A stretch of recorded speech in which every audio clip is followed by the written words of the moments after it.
For the past, 4,000 years, people have been designing buildings and constructing them. And basically all that we had in buildings were bones, maybe a little bit of muscle, and skin, and hopefully it was all good looking. And that was the level of performance upon which buildings were judged. Now, with the new electronic revolution, we have literally a central nervous system to meet an individual's needs. Before, we're just a body with bones and skin and no brain at all, and finally the brain has arrived. How are we going to first of all, design buildings that have the flexibility that is required to deal with individual needs? As we learn more about the brain, as we learn more about how human beings react and the individual differences between those different behavioral reactions, it should be possible for us to begin to design, if not ideal environments, at least ones that are much better and where there's enough flexibility to be able to match the individual and the illness with the particular environment that's needed. What are some of the points that we really need to investigate in terms of doing research for a calming environment? Some of the things we came up with is that there will probably not be a universally accepted calming environment. That it is going to be a very flexible and dynamic environment. What's calming and non-stressful for person A is not going to be the same for B, and it's going to depend upon a variety of things. So we were recognizing that from the get-go. The second thing was that we knew that there had to be some work in terms of what are the parameters that people should have control of in order to have a calming environment. We really need to analyze very carefully not only what we are trying to do, but after we do a facility to go back and see if it worked. Did it actually, so we should make predictions, and then we should go back afterwards and say, were our predictions fulfilled, or did something unexpected happen, and we can learn from that so that next time we don't make that same mistake. The other thing we talked about was whether there were biomarkers of spatial mapping.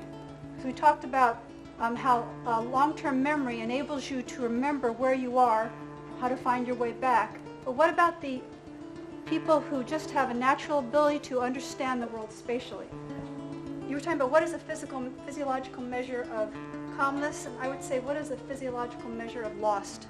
Unfortunately, in the past, we've been very limited in our ability to determine cause and effect in complex settings like healthcare environments. So the reality is, with the advances in neurosciences, the technologies we have now available to us, it provides us with a much greater ability to understand cause and effect, to say, if we do something this way, we can measure what it does to a human being and why that happens.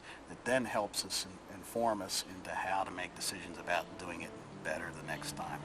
The view doesn't really matter as long as there's some orientation to time. The quality of the view is not explicitly or specifically an issue.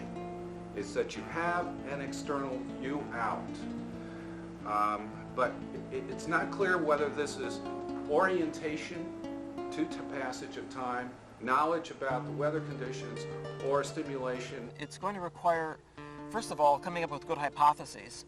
For example, we now know that windows are very important for the mental health of patients in intensive care units. And that was done through empirical testing. Compare the outcomes of patients with and without windows. We need to do similar experiments with other variables and other things that are important in hospitals. The relationship, for example, between the staff and the patients, how many patients per room. There are many things that are being done now that may not be the best. And everyone has a different idea for what is best, but it's really only through experimentation that we'll be able to come to the conclusions that we need. The question, if once you sort of defined what privacy is, there were a couple of research questions you thought would be important to look at. One was cultural predictors of perception of privacy. Did it vary with your socioeconomic status? Did it vary with your racial, ethnic background, or if you were from a foreign country? Did that relate to your sense of privacy and what was acceptable or not acceptable? There's a great deal of knowledge that I think we have implicitly and intuitively. But if we really actually knew that it was so, and if we actually knew why it was so, then we might be able to design in a way that was creative at another level in terms of really fine-tuning a response and getting something that really sang and was resonant. We have too many accidents.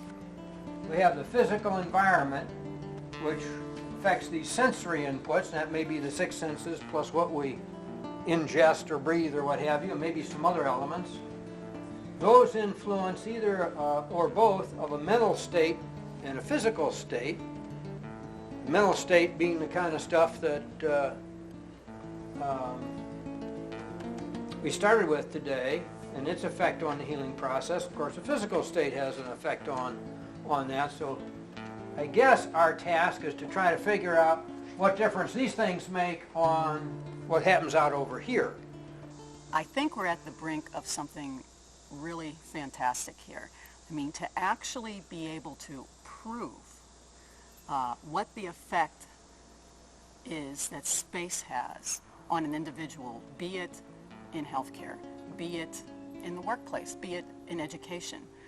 It's just mind-boggling. And here we are, you know, architecture, yes, it is an art, it's design, but it has to be based upon some fact, some proven facts, so that we know that we're doing the right thing.